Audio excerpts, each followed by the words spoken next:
Capítulo 3. A tentação e a queda. Não mais se achando livre para instigar a rebelião no céu, encontrou a inimizade de Satanás contra Deus um novo campo, ao tramar a ruína do gênero humano. Na felicidade e paz do santo casal do Éden, contemplou um quadro da aventura que para ele estava para sempre perdida. Movido pela inveja, decidiu-se a incitá-los à desobediência e trazer sobre eles a culpa e o castigo do pecado. Mudaria o seu amor em desconfiança, seus cânticos de louvor em exprobrações a seu Criador. Assim, não somente mergulharia esses seres inocentes na mesma miséria que ele próprio suportava, mas lançaria desonra a Deus e ocasionaria pesares no céu. Nossos primeiros pais não foram deixados sem avisos do perigo que os ameaçava. Mensageiros celestiais expuseram-lhes a história da queda de Satanás e suas tramas para sua destruição, explicando mais completamente a natureza do governo divino que o príncipe do mal estava procurando transtornar. Foi pela desobediência às justas ordens de Deus que Satanás e seu exército caíram. Quão importante, pois, que Adão e Eva honrassem aquela lei pela qual somente é possível manter-se a ordem e a equidade. A lei de Deus é tão sagrada como Ele próprio. É uma revelação de sua vontade, uma transcrição de seu caráter, expressão do amor e sabedoria divinos. A harmonia da criação depende da perfeita conformidade de todos os seres, de todas as coisas, animadas e inanimadas com a lei do Criador. Deus determinou leis, não somente para o governo dos seres vivos, mas para todas as operações da natureza. Tudo se encontra sob leis fixas, que não podem ser desrespeitadas. Todavia, ao mesmo tempo em que tudo na natureza é governado por leis naturais, o homem unicamente, dentre todos os que habitam na terra, é responsável perante a lei moral. Ao homem, a obra coroadora da criação, Deus deu o poder de compreender o que ele requer, a justiça e beneficência de sua lei, e as santas reivindicações da mesma para com ele, e do homem se exige inabalável obediência. Semelhante aos anjos, os moradores do Éden haviam sido postos sob prova. Seu feliz estado apenas poderia ser conservado sob a condição de felicidade para com a lei do Criador. Poderiam obedecer e viver, ou desobedecer e perecer. Deus os fizera receptáculos de ricas bênçãos, mas, se desatendessem à sua vontade, aquele que não poupou os anjos que pecaram não os poderia poupar. A transgressão privá-los-ia de seus dons, e sobre eles traria miséria e ruína. Os anjos os advertiram a que estivessem de sobreaviso contra os ardis de Satanás, pois seus esforços para os enredar seriam incansáveis. Enquanto fossem obedientes a Deus, o maligno não lhes poderia fazer mal, pois, sendo necessário, todos os anjos do céu seriam enviados em seu auxílio. Se com firmeza repelissem suas primeiras insinuações, estariam tão livres de perigo como os mensageiros celestiais. Se, porém, cedessem uma vez à tentação, sua natureza se tornaria tão depravada que não teriam em si poder nem disposição para resistir a Satanás.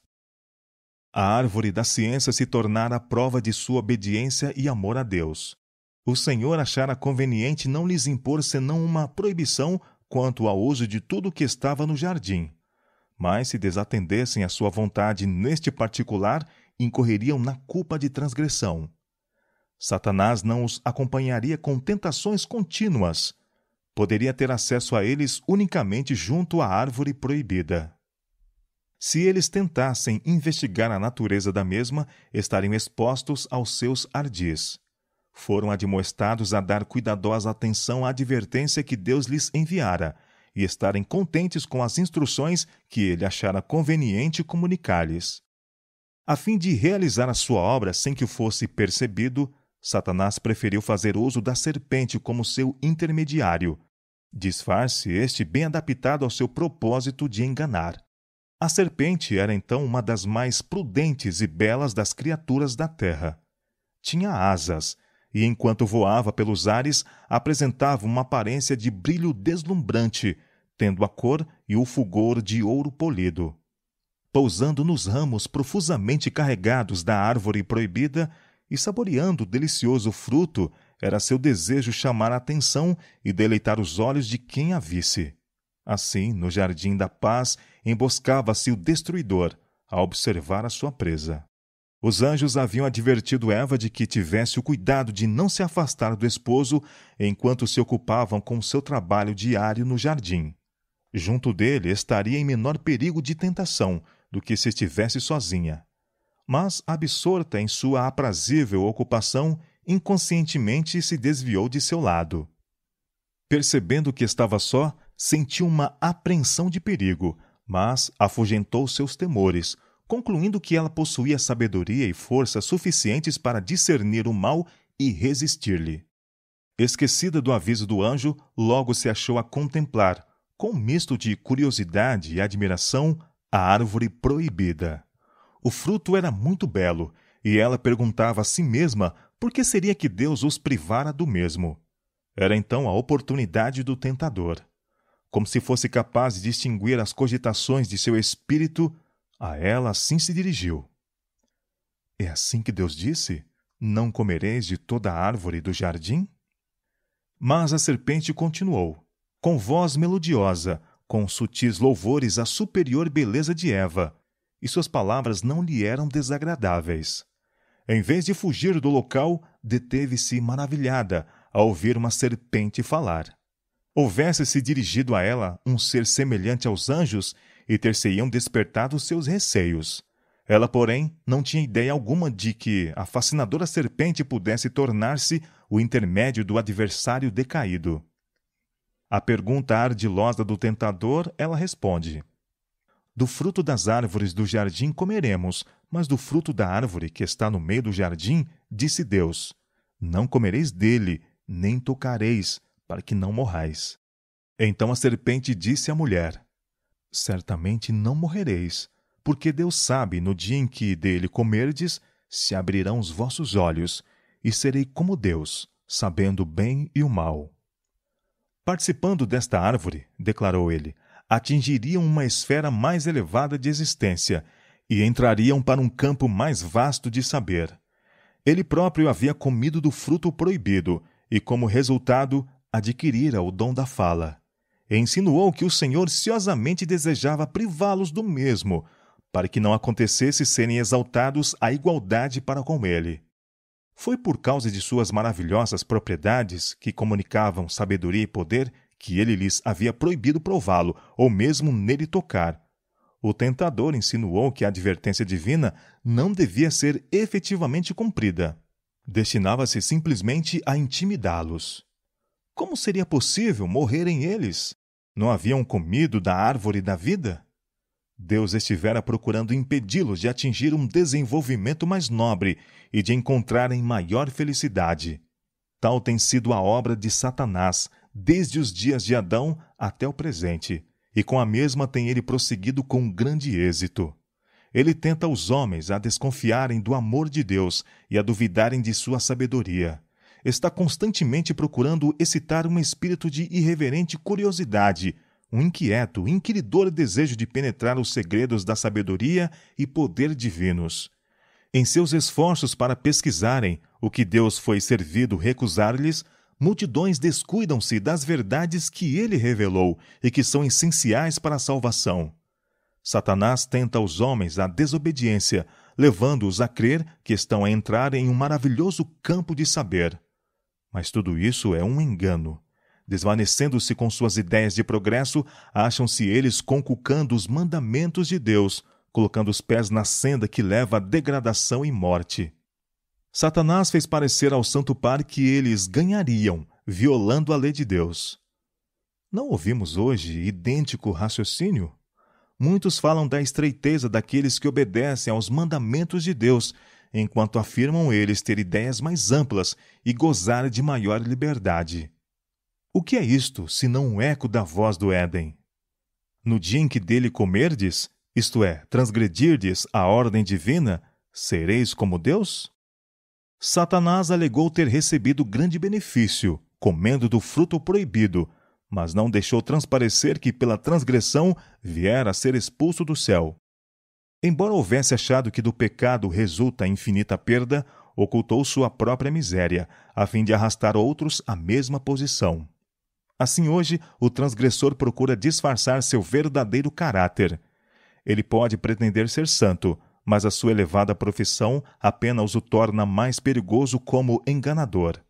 Acha-se ele do lado de Satanás, pisando a lei de Deus e levando outros a fazerem o mesmo para sua ruína eterna. Eva creu realmente nas palavras de Satanás, mas a sua crença não a salvou da pena do pecado. Descreu das palavras de Deus, e isto foi o que a levou à queda. No juízo, os homens não serão condenados porque conscienciosamente creram na mentira, mas porque não acreditaram na verdade, porque negligenciaram a oportunidade de aprender o que é a verdade. Apesar do sofisma de Satanás indicando o contrário, é sempre desastroso desobedecer a Deus. Devemos aplicar o coração a conhecer o que é a verdade. Todas as lições que Deus fez com que fossem registradas em sua palavra são para nossa advertência e instrução. São dadas para nos salvar do engano. Da negligência às mesmas resultará ruína a nós mesmos. O que quer que contradiga a palavra de Deus, podemos estar certos de que procede de Satanás. A serpente apanhou o fruto da árvore proibida e colocou-a nas mãos de Eva, que estava meio relutante. Fê-la então lembrar-se de suas próprias palavras de que Deus lhes proibira tocar nele, para que não morressem. Não receberiam maior mal comendo o fruto, declarou ele, do que nele tocando. Não percebendo maus resultados do que fizera, Eva ficou mais ousada. Quando viu que aquela árvore era boa para se comer e agradável aos olhos, e árvore desejável para dar entendimento, tomou do seu fruto e comeu. Era agradável ao paladar, e enquanto comia, pareceu-lhe sentir um poder vivificador. Imaginou-se a entrar para uma esfera mais elevada da existência. Sem receio, apanhou e comeu. E agora, havendo ela transgredido, tornou-se o agente de Satanás para efetuar a ruína de seu esposo. Em um estado de excitação estranha e fora do natural, com as mãos cheias do fruto proibido, procurou a presença dele e relatou tudo o que ocorrera. Uma expressão de tristeza sobreveio ao rosto de Adão. Mostrou-se atônito e alarmado. Às palavras de Eva, replicou que isto devia ser o adversário contra quem haviam sido advertidos. E pela sentença divina, ela deveria morrer. Em resposta, insistiu com ele para comer, repetindo as palavras da serpente de que certamente não morreriam. Ela raciocinava que isto deveria ser verdade, pois que não sentia evidência alguma do desagrado de Deus, mas, ao contrário, experimentava uma influência deliciosa, alegradora, a fazer fremir toda a faculdade de uma nova vida, e influência tal, imaginava ela, como a que inspirava os mensageiros celestiais. Adão compreendeu que sua companheira transgredira a ordem de Deus, desrespeitara a única proibição a eles imposta como prova de sua fidelidade e amor. Teve uma terrível luta íntima. Lamentava que houvesse permitido desviar-se Eva de seu lado. Agora, porém, a ação estava praticada. Devia separar-se daquela cuja companhia fora sua alegria. Adão havia gozado da companhia de Deus e dos santos anjos. Havia olhado para a glória do Criador. Compreendia o elevado destino manifesto à raça humana, se permanecessem fiéis a Deus. Todavia, estas bênçãos todas foram perdidas de vista, com o receio de perder ele aquela única dádiva que a seus olhos sobrepujava todas as outras. O amor, a gratidão, a lealdade para com o Criador, tudo foi suplantado pelo amor para com Eva. Ela era uma parte dele, e ele não podia suportar a ideia da separação.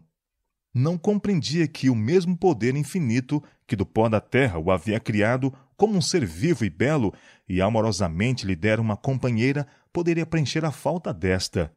Resolveu partilhar sua sorte. Se ela devia morrer, com ela morreria ele. Afinal, raciocinou, não poderiam ser verdadeiras as palavras da sábia serpente?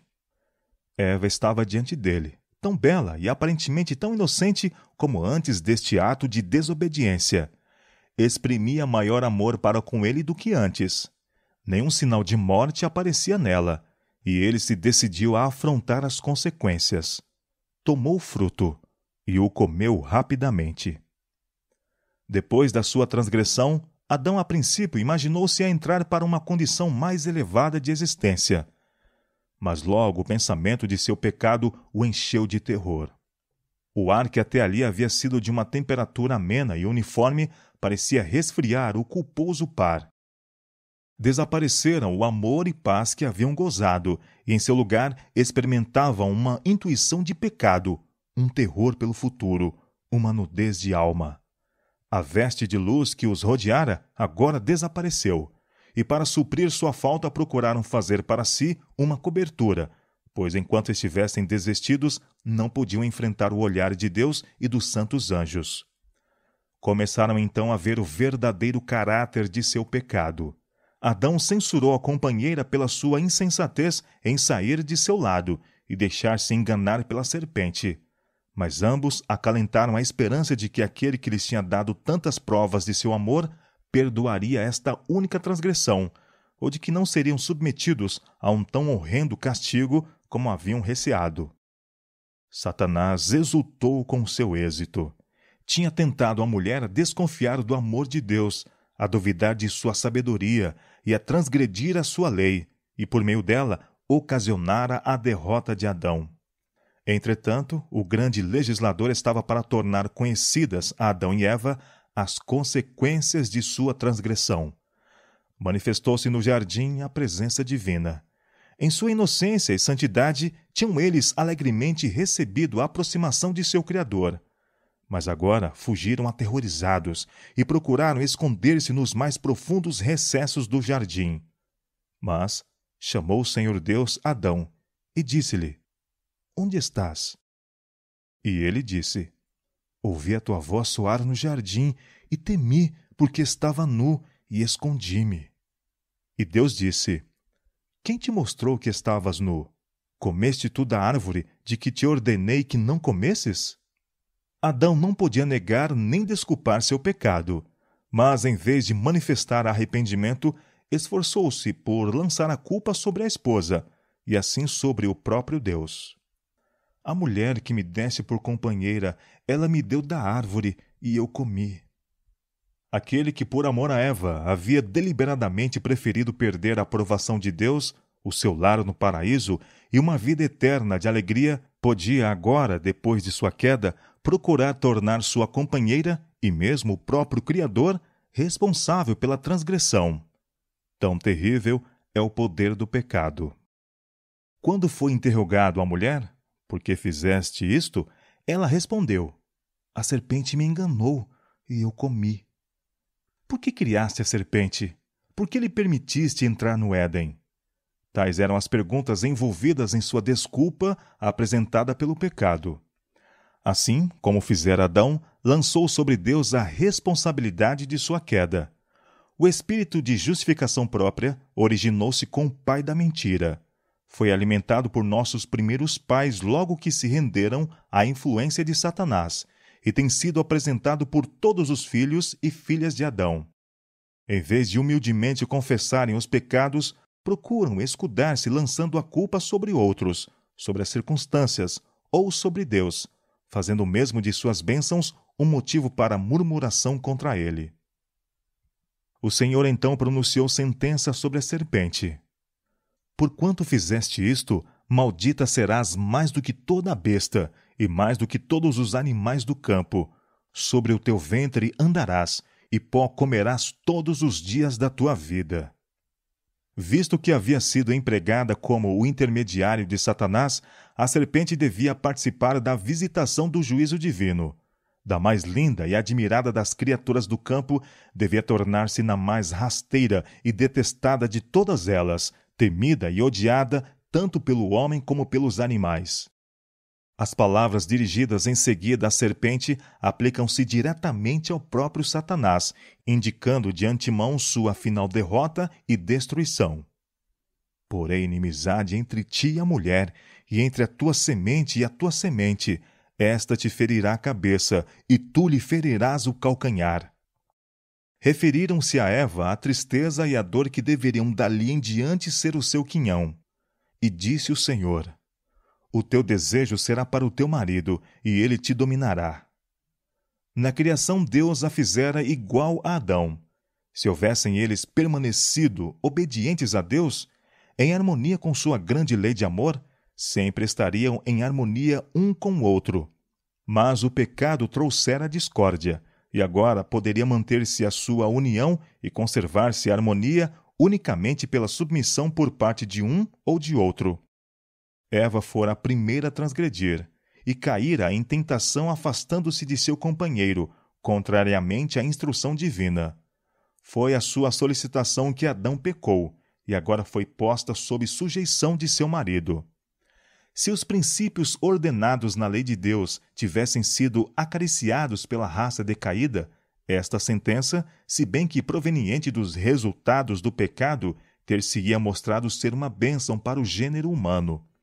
Mas o abuso da supremacia, assim dada ao homem, tem tornado a sorte da mulher muito frequentemente bastante amargurada, fazendo de sua vida um fardo. Eva tinha sido perfeitamente feliz ao lado do esposo em seu lar edênico. Mas, semelhante às inquietas Evas modernas, lisonjeou-se com a esperança de entrar para uma esfera mais elevada do que aquela que Deus lhe designara.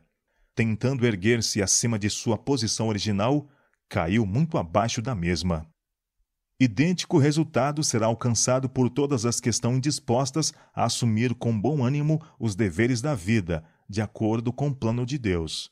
Em seus esforços para atingirem posições para as quais ele não as adaptou, muitas estão deixando vago o lugar em que poderiam ser uma bênção. Em seu desejo de uma esfera mais elevada, muitas têm sacrificado a verdadeira dignidade feminil e a nobreza de caráter, e deixaram por fazer precisamente o trabalho que o céu lhes designou. A Adão disse o Senhor: porquanto deste ouvido à voz de tua mulher e comeste da árvore de que te ordenei, dizendo: não comerás dela, maldita é a terra por causa de ti, com dor comerás dela todos os dias da tua vida, espinhos e cardos também te produzirá, e comerás a erva do campo. No suor do teu rosto comerás o teu pão, até que te tornes a terra, porque dela foste formado, porquanto és pó, e em pó te tornarás. Não era a vontade de Deus que o casal sem pecados conhecesse algo do mal. Livremente lhes dera o bem, e lhes censurara o mal. Mas, contrariamente à sua ordem, haviam comido da árvore proibida, e agora continuariam a comer dela, isto é, teriam a ciência do mal por todos os dias de sua vida. Desde aquele tempo, o gênero humano seria afligido pelas tentações de Satanás. Em vez do trabalho feliz até então a eles designado, a ansiedade e a labuta seriam seu quinhão. Estariam sujeitos ao desapontamento, pesares, dor e, finalmente, a morte. Sob a maldição do pecado, a natureza toda devia testemunhar ao homem o caráter e resultado da rebelião contra Deus. Quando Deus fez o homem, ele o fez governador sobre a terra e todas as criaturas viventes. Enquanto Adão permanecesse fiel ao céu, toda a natureza estaria sob a sua sujeição.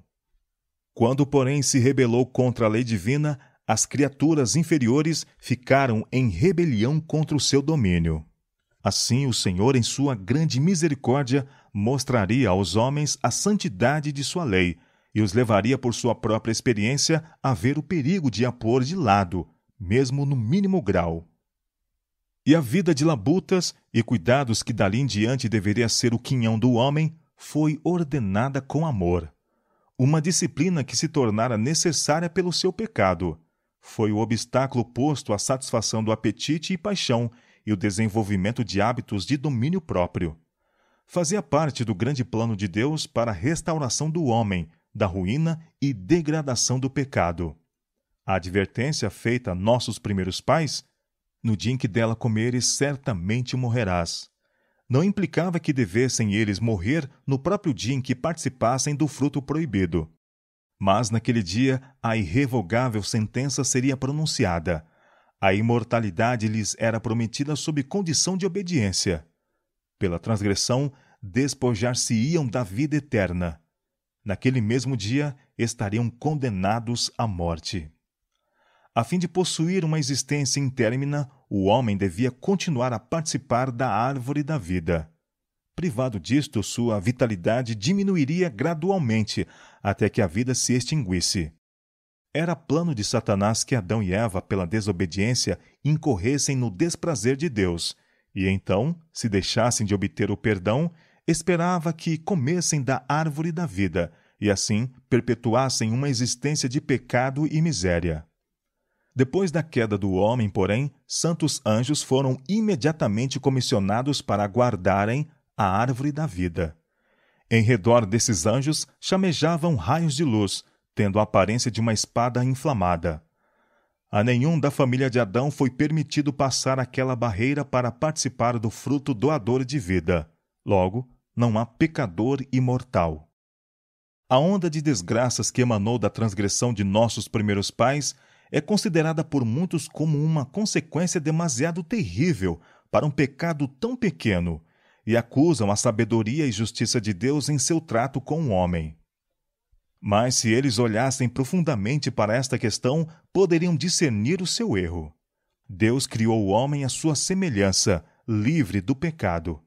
A terra devia ser povoada com seres algo inferiores aos anjos, mas a sua obediência seria provada, pois que Deus não permitiria que o mundo se enchesse daqueles que desrespeitassem a sua lei.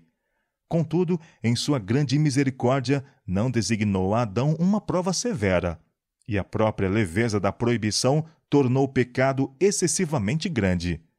Se Adão não pôde suportar a menor das provas, não poderia ter resistido a uma prova maior, caso houvessem sido confiadas a ele maiores responsabilidades.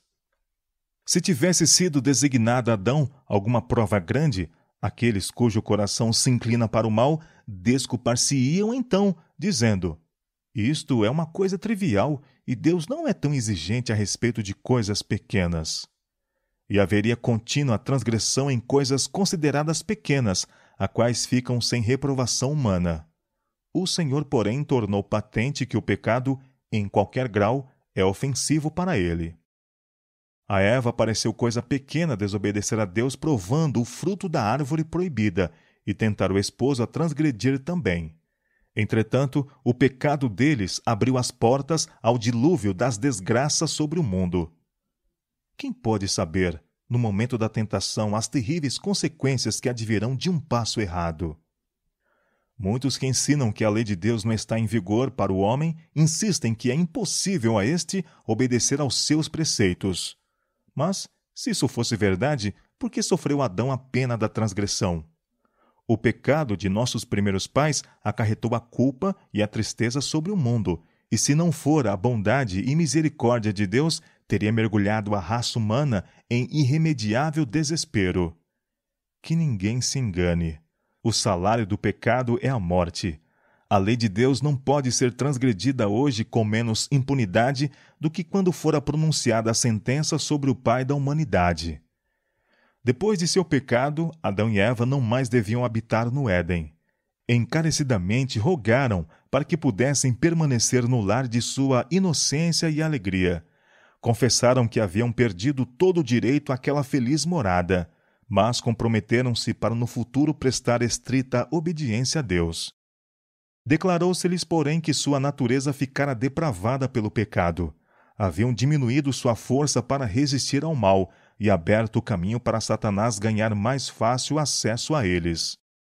Em sua inocência, tinham cedido à tentação, e agora, em estado de culpa consciente, teriam menos poder para manter sua integridade. Com humildade e indizível tristeza, despediram-se de seu belo lar e saíram para habitar na terra, onde repousava a maldição do pecado. A atmosfera, que fora tão amena e constante em sua temperatura, estava agora sujeita a assinaladas mudanças, e o Senhor misericordiosamente lhes proveu uma veste de pelos, como proteção contra os extremos de calor e frio. Testemunhando eles, no murchar da flor e no cair da folha, os primeiros sinais da decadência, Adão e sua companheira choraram mais profundamente do que os homens hoje fazem pelos seus mortos. A morte das débeis e delicadas flores era, na verdade, um motivo para tristeza. Mas quando as formosas árvores derrubaram as folhas, esta cena levou-lhes vividamente ao espírito o fato cruel de que a morte é o quinhão de todo ser vivente. O jardim do Éden permaneceu sobre a terra muito tempo depois que o homem fora expulso de suas deleitáveis veredas.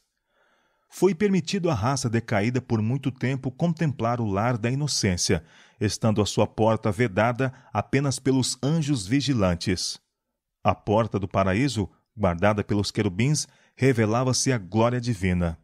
Para ali iam Adão e seus filhos, a fim de adorarem a Deus.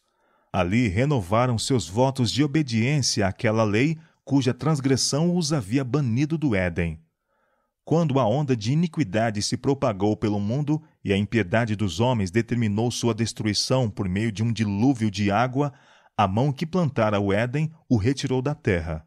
Mas na restauração final de todas as coisas, quando houver um novo céu e uma nova terra, será restabelecido, mais gloriosamente adornado do que no princípio. Então os que guardaram os mandamentos de Deus respirarão com um vigor imortal, por sob a árvore da vida, e através de infindáveis séculos, os habitantes dos mundos que não pecaram contemplarão no jardim de delícias o modelo da obra perfeita da criação de Deus, intacto da maldição do pecado, modelo do que teria sido a terra inteira, se tão somente houvesse o homem cumprido o plano glorioso do Criador.